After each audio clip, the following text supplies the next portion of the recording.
잠언 28장 3절의 말씀입니다. 가난한 자를 학대하는 가난한 자. 그런 제목으로 하나님 말씀 나누겠습니다. 본문을 읽어보시면 제가 받들어 읽겠습니다. 가난한 자를 학대하는 가난한 자는 곡식을 남기지 아니하는 포구 같으니라. 이 무슨 뜻일까? 보통은 부자들이 가난한 자를 압제한다든지 또 억압한다든지 또 학대한다든지 뭐 그럴 수는 있죠. 또 권력자들이 백성들을 이렇게 압제하고 또 학대하는 경우, 또 식민지를 만들어서 지배하는 나라의 관원들이 피지배 국가, 식민지 국가의 사람들을 학대하고 압제하는 것, 이런 경우는 종종 있을 수 있지만 가난한 사람들이 가난한 사람을 학대한다, 이런 경우는 잘 이해가 되지 않는 그런 경우죠. 그래서 공동 번역을 봤더니 이게 의역이 된 건데 조금 이해가 되어집니다. 권력을 잡고 가난한 사람을 억압하는 자는 나달 하나도 남김없이 쓸어가는 포구와 같다. 이 권력을 잡았다는 게 큰 권력자들, 한 나라의 대권을 잡는다든지 뭐 이런 권좌에 앉는다든지 이런 권력자가 아닙니다. 이거를 이제 원어로 살펴보면 이 공동 번역은 조금 멀리 갔어요. 번역이 권력을 잡고 그럴 때 권력자가 된 후에 자기의 그 낮았던 신분을 잊어버리고 가난한 자들, 없이 사는 자들, 힘없는 자들을 착취하고 압제하고 억압한다, 그런 뜻으로 이렇게 번역이 되어 있는데 그런 건 아닙니다. 그래서 이게 이 NIV 성경도 그렇게 되어 있죠. A ruler 이렇게 되어 있는데 이 통치자가 아니에요. 그래서 이제 원어를 살펴봐야지만 본래의 의미를 알 수 있습니다. 이 가난한 자와 앞에 나오는 가난한 자, 이 사람들은 학대를 당하는 사람들이에요. 뒤에 나오는 가난한 자, 이 사람들은 원어가 좀 다른데 똑같이 가난한 자인데 그 가난한 자들 중에서 조금 형편이 나은 사람이에요. 여기서 그 권력을 잡은 자 이렇게 되어 있는데 실제로 이것을 제대로 해석하려면 권력의 빌부터 사는 사람들입니다. 가난하기는 여전히 가난하고 힘이 없기는 마찬가지인데 그 권력자들에게 붙어서 그 사람들의 그 앞잡이가 되어가지고 동족, 또 같이 가난한 사람, 같이 힘없는 사람들 압제하는 거예요. 이렇게 하니까 이제 조금 이게 어떤 상황인지 이해가 되시죠? 이 학대하는 가난한 자 뒤에 있는 거죠. 러시라는 말은 경제적으로 물질적으로 여전히 가난한 사람, 부족한 사람이 맞아요. 근데 요 달이라고 되어 있는 요 가난한 자는 억압받는 가난한 자인데 경제적으로 가난할 뿐만 아니라 사회적으로도 약자를 의미하는 거예요. 그러니까 이거를 잘 모르면 가난한 자가 가난한 자를 압제하는 게 뭘까? 근데 이제 이거를 역사적으로 이렇게 그런 경우가 있었을까? 그리고 이제 찾아보면 이게 좀 더 본문이 이해가 됩니다. 가난한 자를 학대하는 가난한 자는 곡식을 남기지 않은 포구와 같으니라. 이 참 최악의 경우인 거죠. 비가 막 내려서 홍수가 나서 이 밭이나 논 옆으로 이렇게 시내가 흘러가다가 시골의 산골물은 순식간에 물이 불어요. 지난 월요일도 저기 필렌에 제가 다녀왔잖아요. 그래서 아침에 잠깐 한 30분 산책을 했나? 그런데 이렇게 산 쪽에 있는 집인데 그런데 집을 살려면은 물이 흘러간 그거를 잘 보고 사야 된다, 그렇게 말씀하시더라고요. 그러니까 이렇게 건기에는 물이 한 방울도 흘러가는 시냇물이 아니에요. 그런데 우기가 돼가지고 비가 막 쏟아지면 빗물들이 한 군데로 모여서 낮은 골짜기를 이루면서 막 그냥 집도 떠내려가고 바위덩어리도 떠내려가고 그럴 만큼 어마어마한 물이 생겨가지고 흘러간다는 거죠.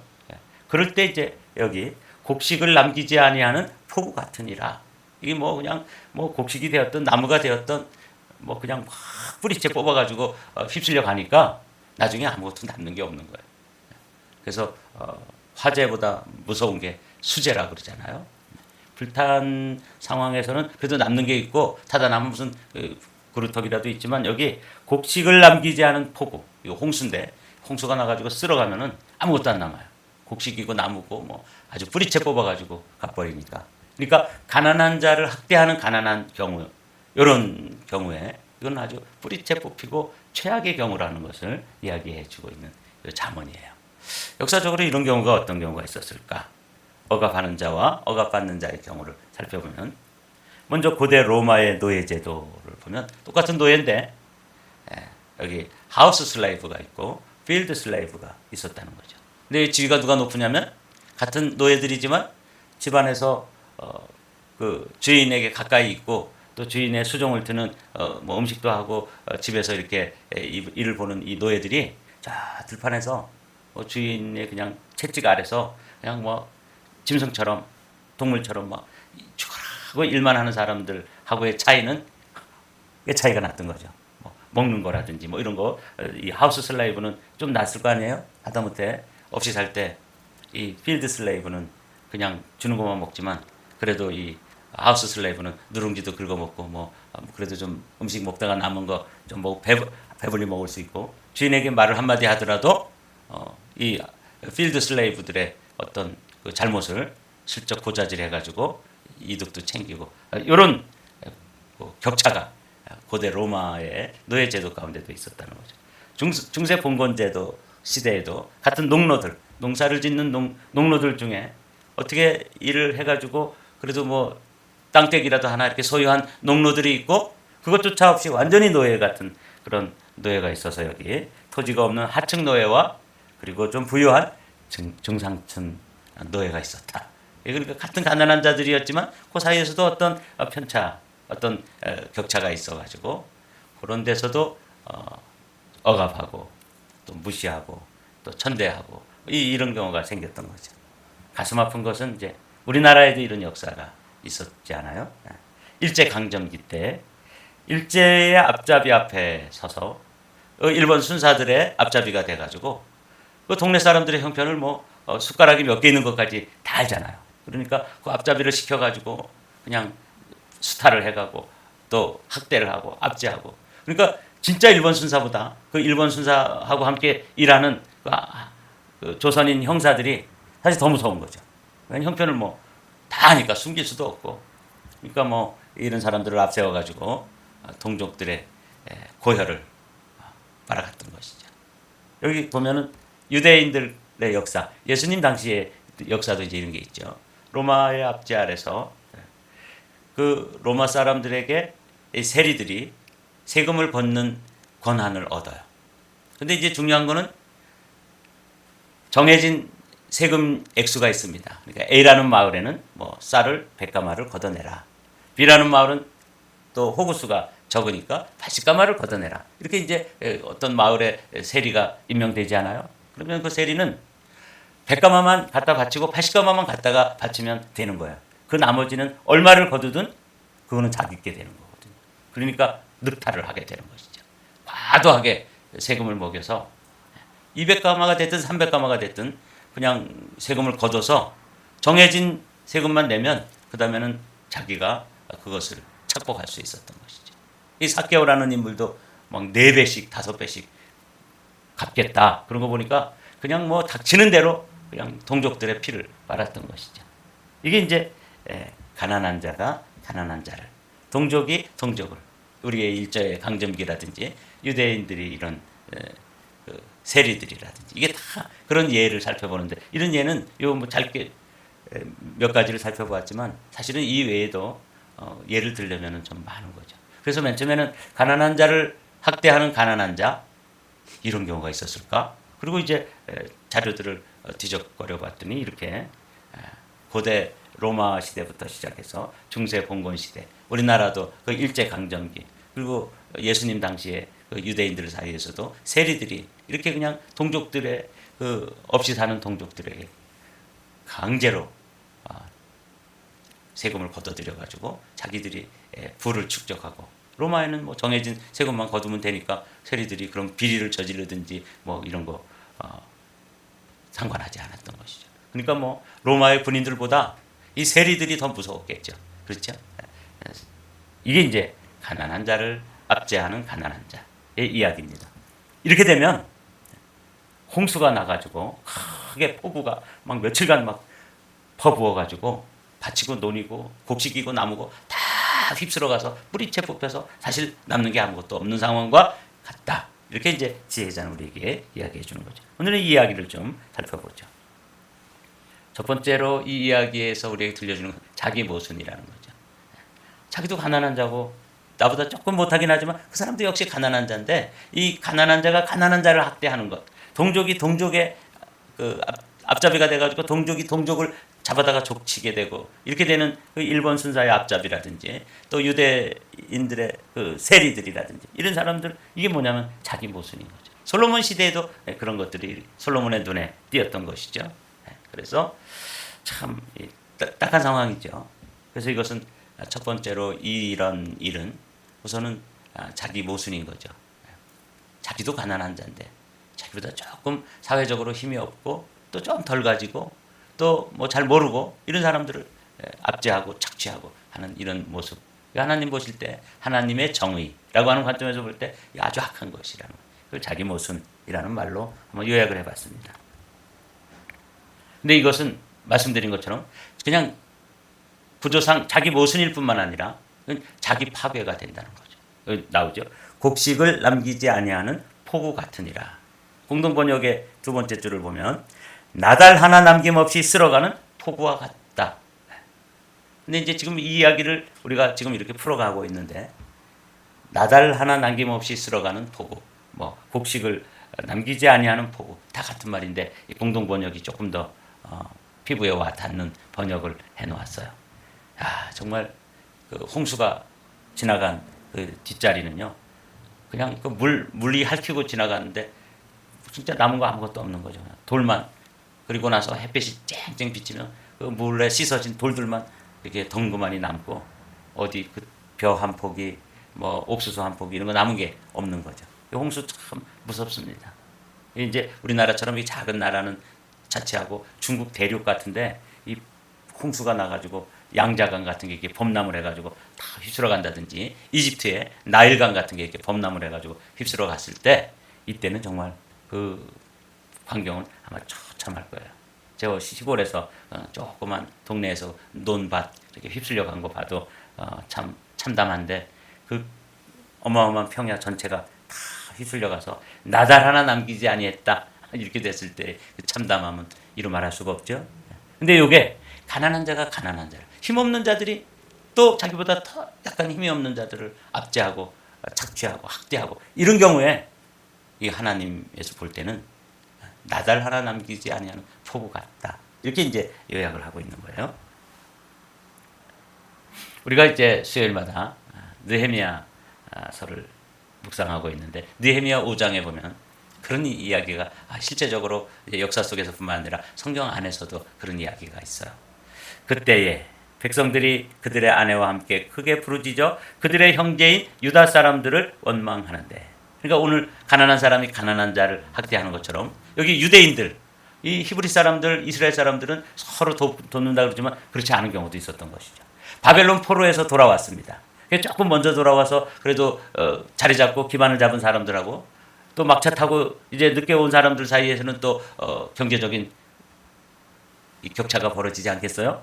그러니까 먼저 와서 이제 기반을 잡고 그래도 조금 자리 잡은 사람들은 먹고 살만한데 늦게 와서 보니까 땅도 없고 뭐 잡도 없고 뭐 이런 상황이 됐을 때 유대인들이 고리대금업을 하고 동족들을 향해서 이제 비즈니스를 하게 되니까 어떤 일이 벌어지면 경제적 불균형이 일어나서 다 갖다 저당 잡히고 다 갖다 맡기고 돈을 꺼오고 쌀을 꺼오고 뭐 양식을 가져와도 먹고 살 길이 없는 이런 상황이 됐던 거예요. 이 바벨론 포로 때 돌아와서 포로 귀환 후에 느헤미야 시대에 있었던 상황을 느헤미야 5장에서 이야기하고 있어요. 한번 쭉 읽어보면 무슨 내용인지 알 수 있습니다. 어떤 사람은, 이건 한 사람이 얘기하는 거예요. 말하기를 우리와 우리 자녀가 많으니 양식을 얻어먹고 살아야 하겠다. 그러니까 이 식구가 많은 집이에요. 그래서 뭐 그냥 주는 게 한정이잖아요. 뭐 아무리 이 식구가 많으니까 진짜 쌀 한 주먹 넣고 그냥 물 많이 잡아가지고 멀겋게 죽을 써서 먹어도 이 한정이 없는 거죠. 이런 상황. 또 어떤 사람은 말하기를 우리가 밭과 포도원과 집이라도 저당 잡히고 이 흉년에 곡식을 얻고자 한다. 그러니까 흉년이 들고 먹을 건 없고 그러니까 뭐 있는 밭대기라도 갖다가 잡히고 양식 있는 부자들 조금 부자예요. 이런 사람들한테 이제 양식을 가져오는 사람. 어떤 사람은 말하기를 우리는 밭과 포도원으로 돈을 빚내서 이제 세금 다 바쳤다. 그게 또 세금이 또 많으니까 그거 다 바치니까 먹고 살 길이 없는 것이죠.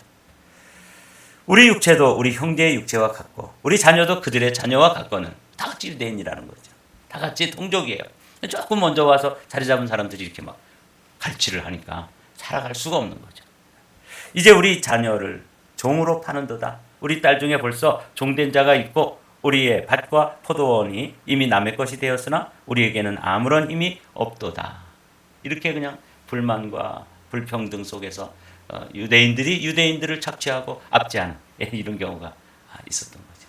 참 딱하죠. 읽어보면은 뭐 우리 일제 시대나 또 이 바벨론 포로에서 돌아왔을 때나 또 예수님 당시에 그 유대 사회나 다 이런 경제적 불평등 때문에 이런 일들이 벌어진 것이죠. 이게 이제 솔로몬 시대에도 있었던 거예요. 그러면서 그렇게 하면 포구에 나달 하나도 남지 않는 것 같이 자기 파괴가 되는 것이다. 이렇게 잠언 기자가 가르쳐 주니까 우리는 이제 거꾸로 여기서 이제 교훈을 얻어야 되는 것이죠. 주님은 이때 자기를 사랑하듯 자기가 자기를 사랑하듯 이웃을 사랑하라고 말씀해 주시는 거예요. 이게 이제 신약 성경의 가르침입니다.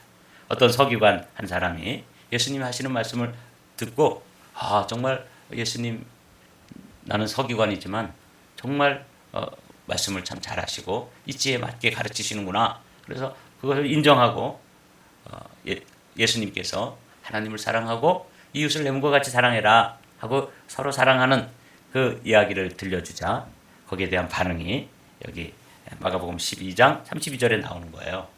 서기관이 이르되 선생님이여 옳소이다. 그러니까 서기관들이 다 예수님을 반대하고 그런 건 아니에요. 모든 서기관이 다 반대한 건 아니고 이런 서기관 좀 이렇게 이성이 있고 합리성이 있는 서기관들은 맞다. 저분이 우리 동료들은 인정을 안 하지만 저분이 맞는 말씀 하시는구나. 이렇게 이제 인정한 거예요. 서기관이 이르되 선생님이여 옳소이다.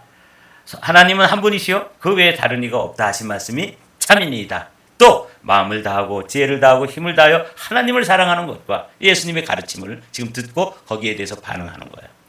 또 이웃을 자기 자신과 같이 사랑하는 것이 전체로 드리는 모든 번제물과 기타 제물보다 나으니이다. 그러니까 성전에 가서 뭐 제사 드린다 그러면서 이웃 사랑하지도 않고 자기 욕심만 채우고 만약에 그렇게 신앙생활하는 사람도 있었을 거 아니에요? 지금도 있죠. 이럴 때 그렇게 신앙생활하는 그런 신앙인보다 정말 예수님 당신이 가르치는 그 가르침이 맞습니다. 하나님을 사랑하고 이웃을 자기 몸처럼 사랑하라고 하는 말씀이 제 마음에 은혜가 됩니다. 이렇게 이제 말을 하는 것이죠.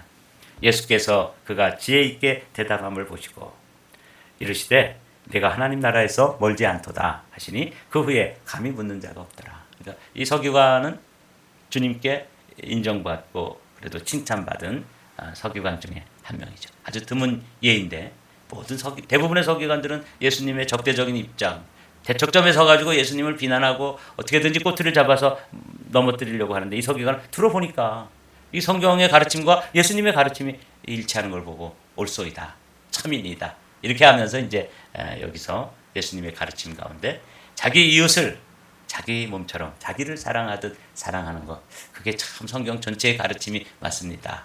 이건 이제 오늘 우리가 가난한 자가 가난한 자를 학대하는 것은 폭우에 곡식 하나도 안 남기는 것처럼 자기 모순이고 자기 파괴와 같은 사랑인데 우리는 거꾸로 자기를 사랑하는 것처럼 이웃을 사랑하라 하는 말씀으로 오늘 결론을 맺기를 원합니다. 사도 바울도 로마서에서 이렇게 말씀해 주시는데 이 말씀은 우리가 함께 좀 읽고 지나가기를 원합니다. 로마서 15장 1절 말씀 함께 읽어보실까요? 믿음이 강한 우리는 마땅히 믿음이 약한 자의 약점을 담당하고 자기를 기쁘게 하지 아니할 것이라. 네. 강하다는 것은 뭐 어마어마하게 강한 걸 이야기하는 거야. 사실 우리 믿음이 좋으면 얼마나 좋고 믿음이 강하면 얼마나 강하고 믿음이 크면 뭐 얼마나 크겠습니까? 그런데 먼저 말씀을 깨닫고 또 기도하고 이러다 보니까 그래도 조그마한 믿음이라도 있는데 우리보다도 믿음이 못한 사람들, 믿음이 약한 사람들, 믿음이 적은 사람들이 있을 수 있겠죠? 우리 교회도 이제 그런 디퍼런스는 있을 거예요. 그럴 때 우리가 가난한 자가 가난한 자를 학대한다 할 때 그 똑같은 가난한 자지만 약간의 차이가 있었던 것처럼 믿음이 없는 사람과 믿음이 조금 있는 사람, 그건 이제 강한 자라고 표현했는데, 믿음이 강한 우리는 마땅히 믿음이 약한 자의 약점을 담당해 주어야 된다. 여기 이제 사도 바울이 로마서를 쭉 기록하면서 하나님의 그 은혜로 말미암아 우리가 구원을 받았다. 그런데 구원을 받고 보니까 아직 그 진리의 세계에, 그 지식에 이르지 못한 그런 믿음이 약한 자들이 있을 수 있잖아요. 그래서 오늘 이 말씀이 우리에게 이제 전해주는 도전입니다. 가난한 자를 학대하는 가난한 자는 곡식을 남기지 아니하는 포구 같다 하는 이 말씀을 여러분 오늘 아침에 마음속에 새기면서 믿음이 조금이라도 있고 좀 다른 사람이 볼 때 신앙 연륜도 있고 또 직분도 있고 믿음이 강한 사람이 있잖아요. 그러면 아직 그 믿음에 도달하지 못하고 내가 생각하는 그 믿음의 수준에도 미치지 못한 조금 약한 사람들을 이해해주고 받아주고 기다려주고 사랑해주는 이를 주님께서는 원하시는 거예요. 그래야지만 이 최악의 상황, 자기 파괴적인 상황, 공동체 전체가 무너지는 상황이 발생하지 않는다 이거죠. 우리 공동 번역으로 되어 있는 번역을 읽고 말씀을 읽고 마치도록 하죠. 권력을 잡고 가난한 사람을 억압하는 자는 나달 하나 남김없이 쓸어가는 포구와 같다. 여기 권력을 잡았다는 것 믿음이 조금 강한 거예요. 권력을 잡았다는 건 큰 권력자가 아니라 권력자들의 그 하수인을 이야기하는 거거든요. 이런 경우에 내가 뭔가 좀 힘이 있으면 또 조금 경제적으로 여유가 있으면 그것은 사명입니다. 하나님께서 나에게 요만한 경제력을 주실 것 같아 가시고 또 누군가 나보다 정말 어려운 사람을 조금 돌아보라는 그런 하나님의 사명을 주신 거구나. 그래서 믿음 가지고 믿음이 없는 사람들을 돌보고 조금 여유로운 경제력을 가지고 조금 어려운 사람들을 또 손잡아주고 이렇게 될 때 그 공동체는 일어서는 것이죠. 우리 한마음교회도 이런 자기를 사랑하는 것처럼 형제와 자매를 사랑하는 그런 사랑의 공동체가 만들어지도록 우리 다 함께 마음을 넓히게 되기를 주님의 이름으로 축복합니다.